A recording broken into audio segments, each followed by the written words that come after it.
So basically, you're going to help me, right? Because I'm a bit nervous speaking to you guys. It's quite intimidating talking to younger people. So I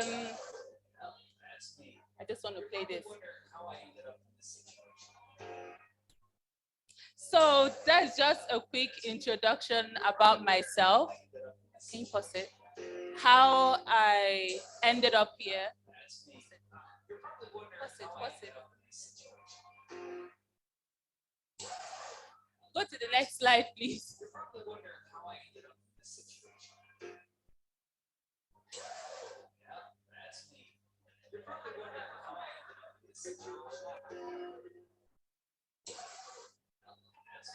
Just end it.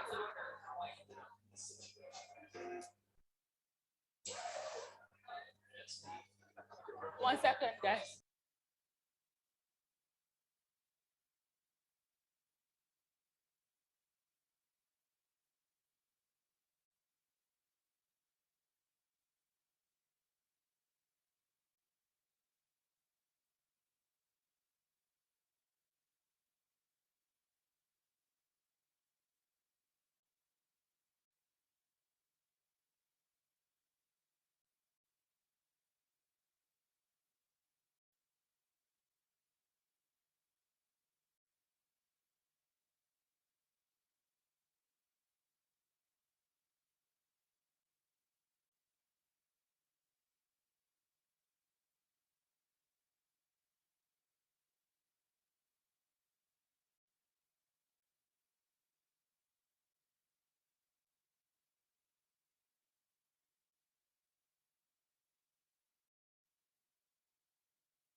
Just all about, oh, you need to study law.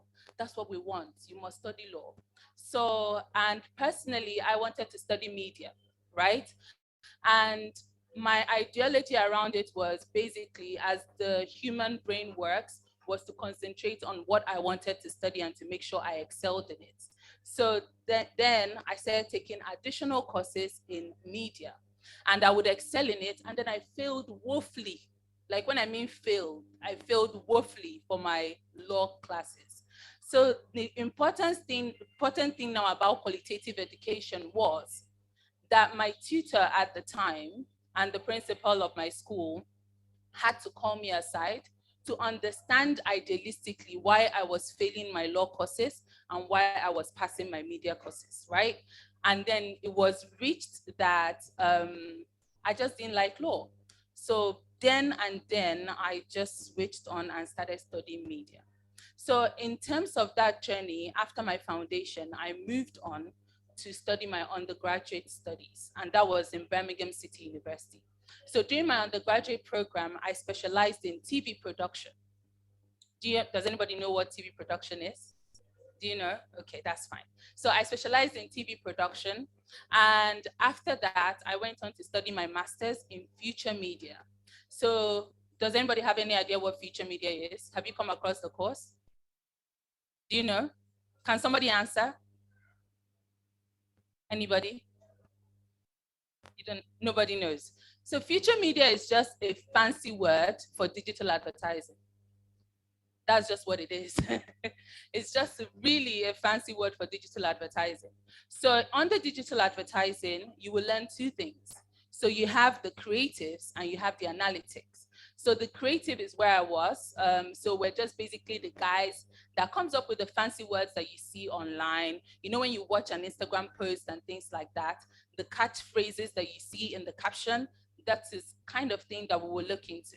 So basically coming up together to come up with creative ideas to market a product, do product placement in different places, and then just talk generally about what a product is and how you can place it in the market. So that's basically what I studied for my master's. And then the progression for me was, idealistically, when I moved back, I was just thinking, oh, nobody can tell me anything. I'll work in advertising, you know, things like that. And then I went on to stumble into education in 2017. And it's been a love relationship ever since then. And it has given me opportunities to talk to people like you and to meet interesting people, right? So that's just it. So I'll talk about the evolution of students in the 21st century. So the first thing I will talk about is digitization. Do you know what digitization is? So digitization is basically what you heard earlier, understanding things in terms of like using technology. So a lot of you now have, I'm sure you have Instagram, Twitter, Facebook, things like that. So not only are you learning in your classrooms, you are learning on your phones, you are learning with your computers, you are learning in different aspects. So that is what digitization is. So digitization has helped and shaped a lot of people's mindsets. Now, not only are you seeing the world just within the four corners of your classrooms, you are seeing the world beyond. I don't know if some of you are into gaming. Is anybody into gaming? Do you play games online with different people? Exactly, that is digitization. So you are going beyond the scope of learning within the class. So you're now learning outside the classroom, learning with people in different cultures, understanding different cultures, hearing news in different places. So that is digitization. Then the next thing I would like to talk about is expressiveness. So expressiveness, I'll just say it in probably before learning, right? It's just basically about, oh, this is what you should do in terms of theory, right? But now you're being more expressive with the way you understand things, with the way you communicate, and the way you relay information. So that is you being expressive. So not only are you in class,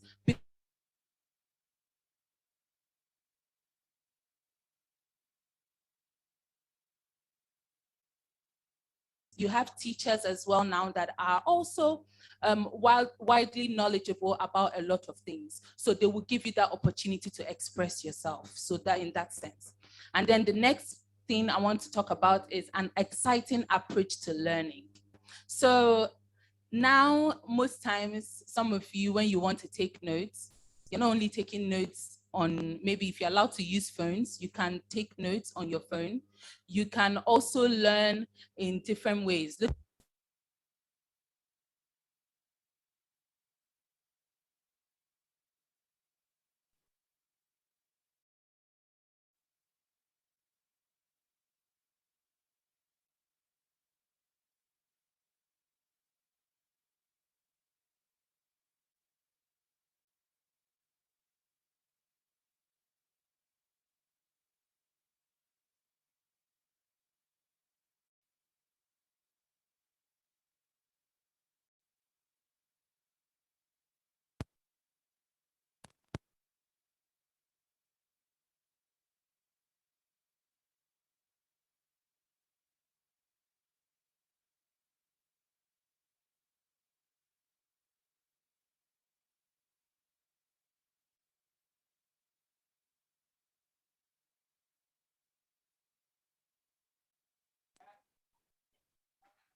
Sound check, sound check.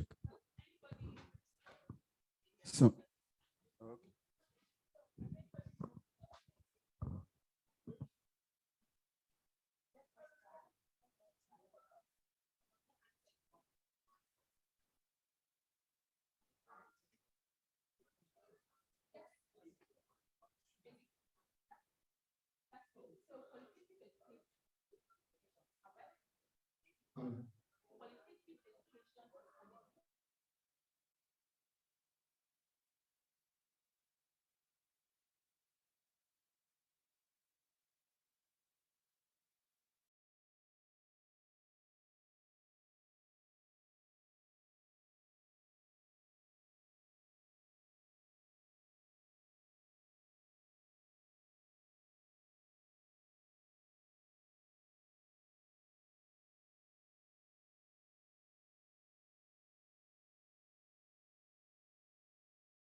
So it's just things that you also learn that you get from people. And with that, when I sit, it helps me when I'm talking to people. It just gives me this mindset that there's no place I cannot sit and discuss with people, right?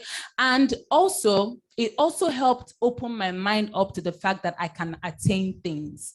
One of the things I attained when I was studying media was working with the BBC. That was one thing. And why I could attain this was because I remember then there were 3 companies that would come to recruit from our school, from our university. The first one was Sky. Does anybody know Sky Sports, Sky News, things like that? Yes. So they would come recruit, the BBC would come, and then there's this other advertising agency, sorry, I've lost it now at the top of my head. So when they came, I didn't get the Sky one because those were the top ones, right? I didn't get for Sky. And then I was just like, how can I handle this? You know, things like that. How do I go about this? I wasn't shy to speak to my tutor. And then I spoke to her. I was like, oh, I really wanted this. This is the area I'm thinking about. And then she goes to me like, go for it, maybe apply a bit more, speak to someone, approach people. So it just doesn't, like I said, it just doesn't end in the scope of learning in classrooms. It takes you beyond. So with that information, I went forth, bombarding people. It was just as if like, this door you must open. Like whether you like it or not, you're going to open up. So, and I would apply, I would go for different talks. And after that talk, I would walk up to the people. Sorry.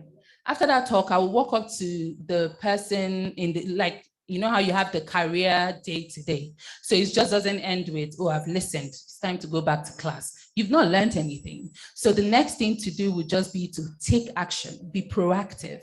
So with that, I spoke to the person from BBC. I was like, oh, I'm really interested in this. Do you mind if I shadow you for a day?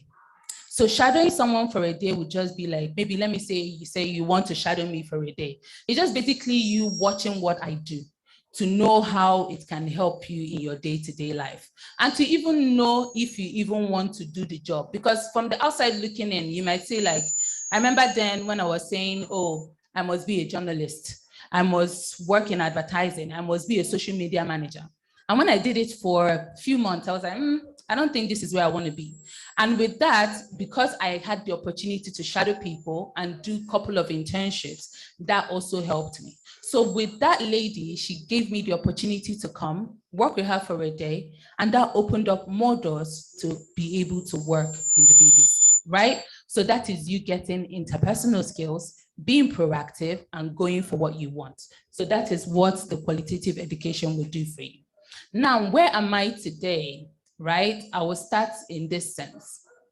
I am currently working for ABDLD Group of Colleges, like he explained. ABDLD Group of Colleges is a school in the UK. So we own 3 campuses. We own 1 campus in London. We have one in Manchester and another one in Cambridge. And at ABDLD, we offer A-levels programs. Has anybody heard of A-levels? Exactly. So we offer A-levels program, we offer foundation, and we have IGCSE. You guys are big boys and big girls, so you've passed IGCSE level. But we offer that for students.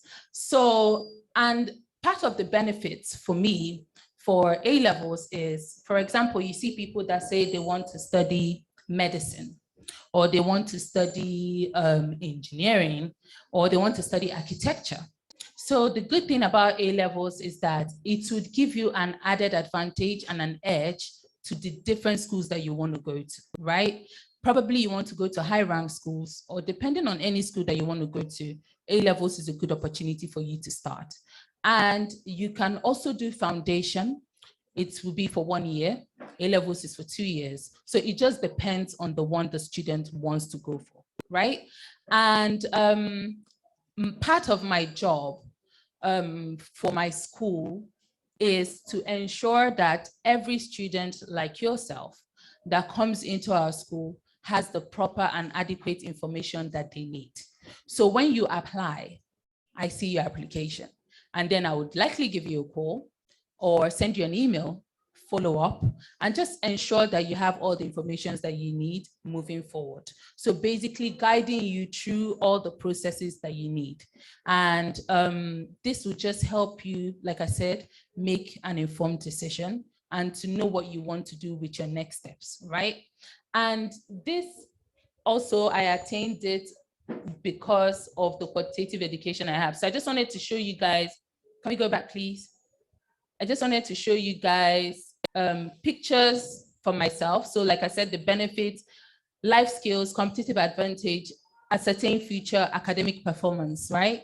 And this is just a picture of me with students like yourself and just talking to them at fairs or career days like this, just getting to understand them. Now, if I didn't have those life skills, to be honest, I won't be standing here talking to you guys because I will not be, I'll maybe shy.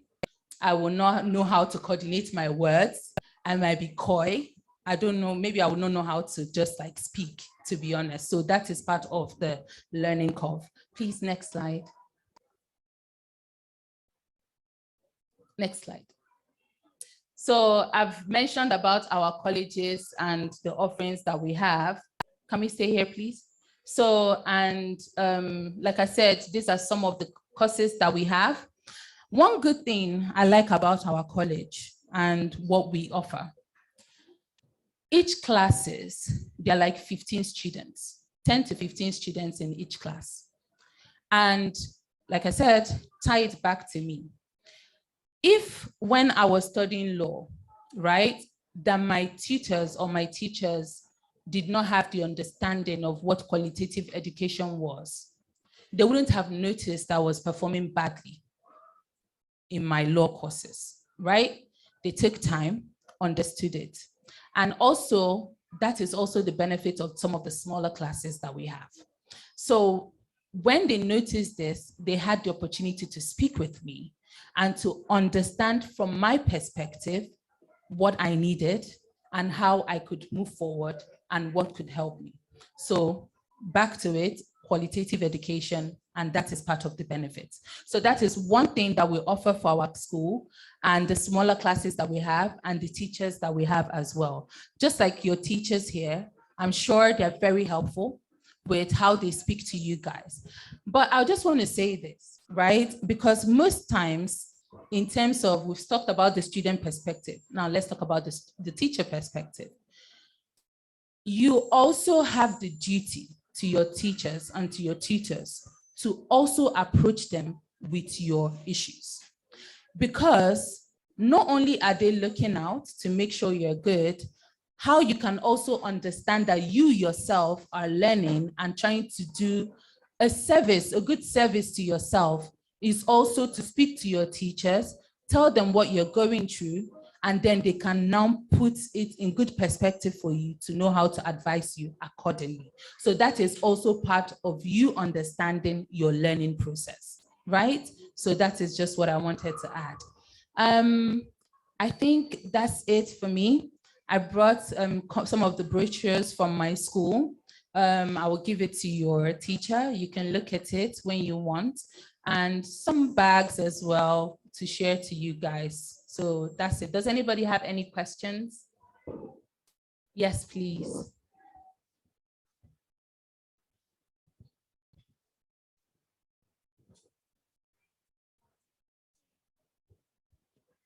My name is Grace Shaya, and I have two questions. The first one is that for you to study any course in the university, is it compulsory to study computer science? And the second question is, what are the courses that you need if you want to study journalism? What are the courses? So thanks, Grace. I'll take this question in two parts.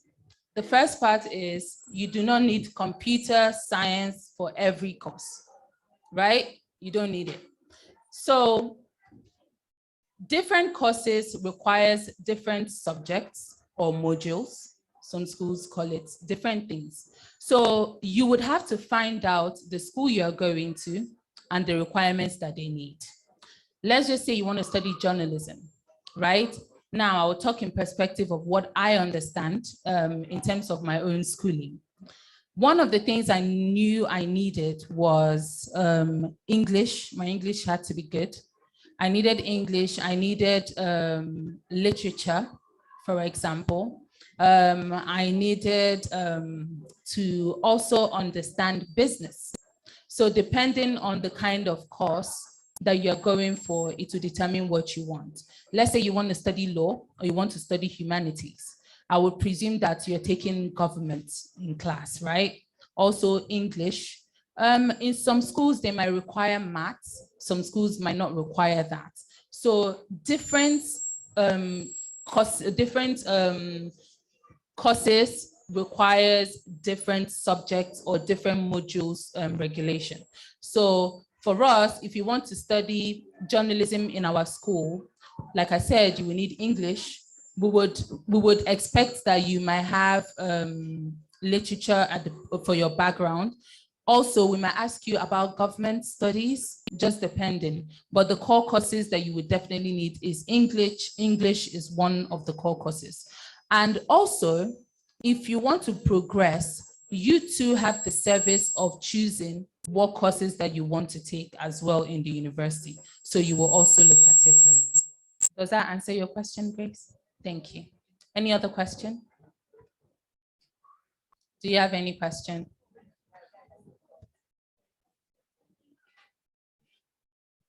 I can see that group conversing. Probably you can ask something. Yes, please.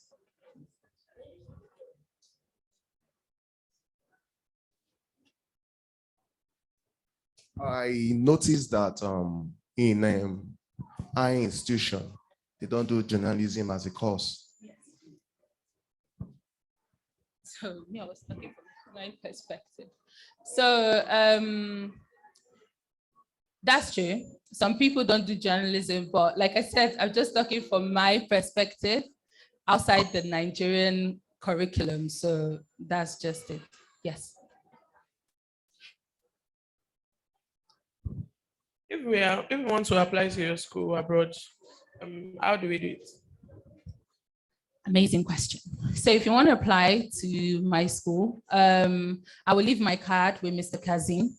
It has my WhatsApp details, and I will, like I said, I have the brochures as well, and I will send Mr. Kazim a link.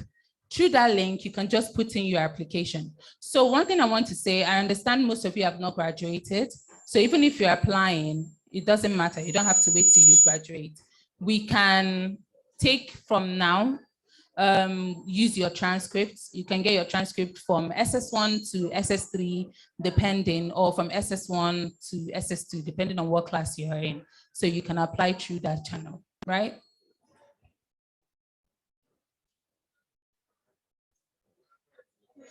Any more questions? Any more questions?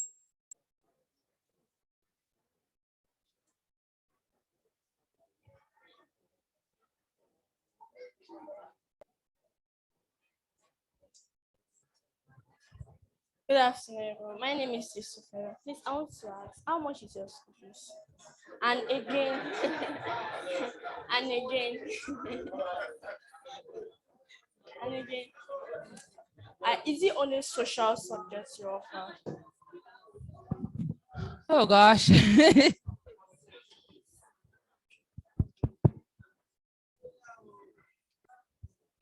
um,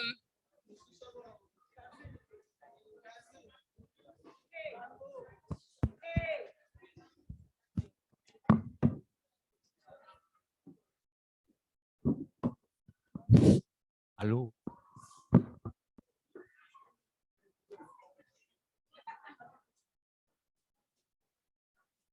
all right. So I'll just answer it this way. So our fees varies. So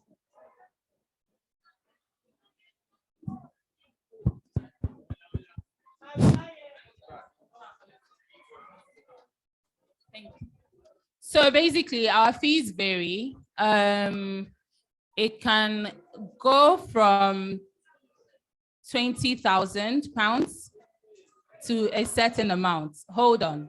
But we offer some scholarships and some discounts. So it just depends on if you can, if you want to apply, basically. And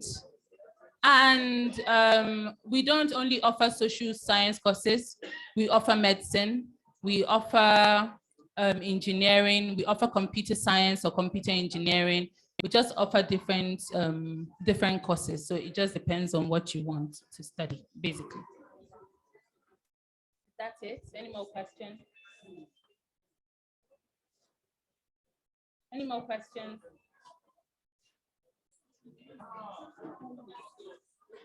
All right, guys. Okay.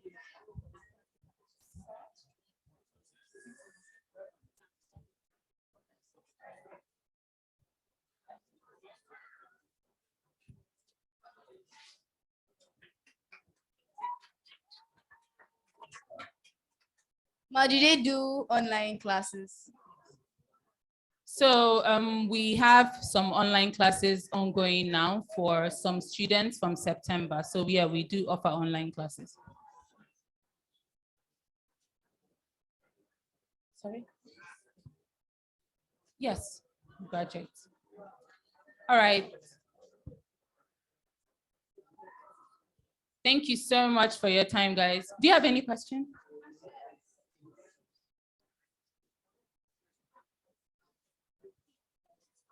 Ma, if you want to be a teacher, can I also come to your school? Yes, why not? Education is a good course to study.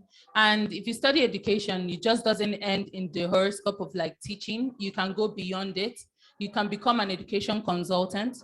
You can also study education accounting. So there are different courses that you can study if you like regarding education. So it's not just the mindset of like studying education just to become a teacher. You can do different things with your course with education, right? You guys have masters in your school? So unfortunately, we don't have masters. We only offer schools, we only offer the A-levels foundation. So what we technically do is to just give you a good stepping stone so that you can get into good universities. So after our school, you get into a university. University in the UK is 3 years. So you study in 3 years, you're done. And then you now go on to your master's. And it just depends. I mean, you study your master's. To be honest, the good thing about our school that I say is, you know how people go to a particular university? Most times, when you apply to our school after your studies, there's something called UCAS. UCAS in the UK is a platform that can help you to apply to different universities. So at that point, when you apply to different universities, when your result comes in, the way I describe it to students is you have the opportunity to now choose the university you want to go to depending on what their offerings are. So now you're not at the mercy of a university choosing you. Now you are going to choose the university you want to go to after they accept you, right? So, and part of those choices, like for example, me, during my own turn, I visited each school, right? And when I visited each school, I asked them different questions. I said, if I come on board to study with your universities, what do I gain in return? Everything is just return on investment, right? You're not just going to just go and have fun. So if you go to schools, for example, why I chose my university was because I knew that they had the best media school. That was why I chose them. And I chose them specifically because of the kind of people that come to hire from the university. So it just depends on you and how you want to approach it. So are you going to wait for the university to choose you, or are you going to be the one choosing the university? So that's just it, basically. All right. Thank you.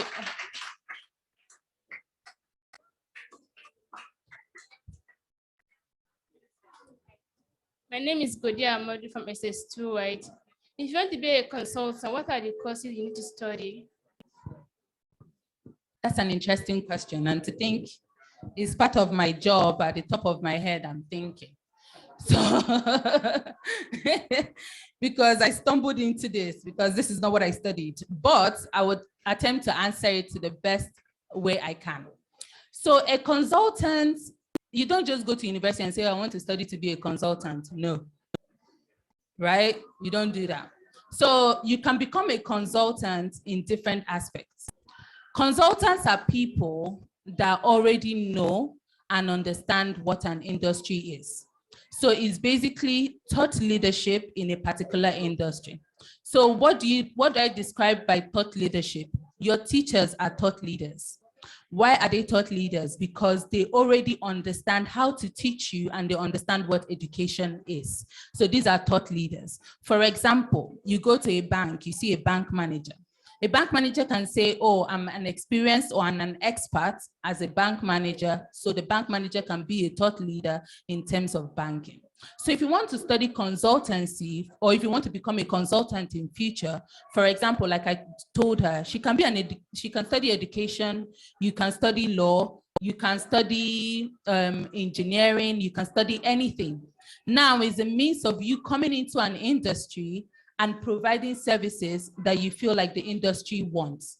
Do you understand where I'm coming from? So that is just it. So you can study whatever course you want to study, and you can also go ahead to become a consultant, basically. So that's just it. So there are different ranges of what you can do, basically. Do you give full scholarship? And again, like full scholarship. Yes. So unfortunately, I'll start with the unfortunate news. We don't do full scholarships.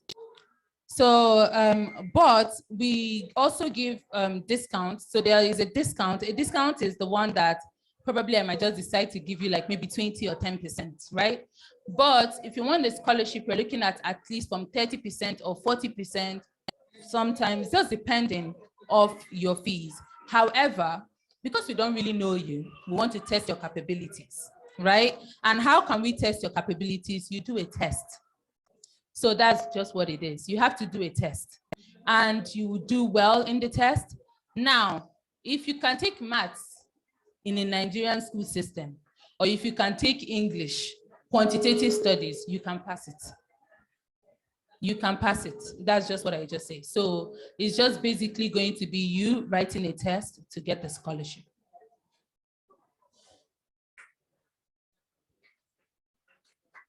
Thank you so much for your time. Thanks, guys. Let us appreciate Ms. Chiamaka one more time. On this final note, I want to appreciate all of you for your time, especially those of our teachers that started this program with us and they all waited patiently till now.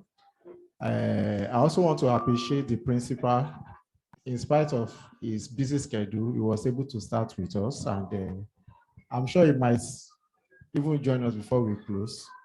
So on this note, I want students to come out and appreciate everybody that has spoken today, and we close. Head boy, head girl, please appreciate her.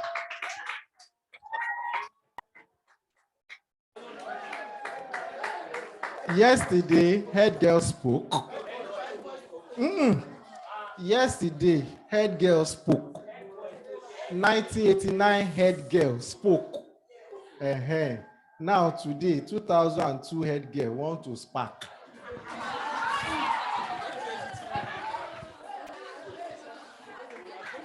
Thank you for coming for your time. Thank you. Good day, everyone. On behalf of all the Ontario students seated here, I would like to thank the Old Student Association of Ontario for taking out of their busy schedule to come here and talk about different careers. I'm sure all of us have learned from what one has said or what we want to do, and we've known some information about what we want to become. So I'd like to thank the alumni for taking out of their busy schedules, and we hope to see you more. We hope to see you on the next career day. Thank you. Please appreciate her. Please appreciate her.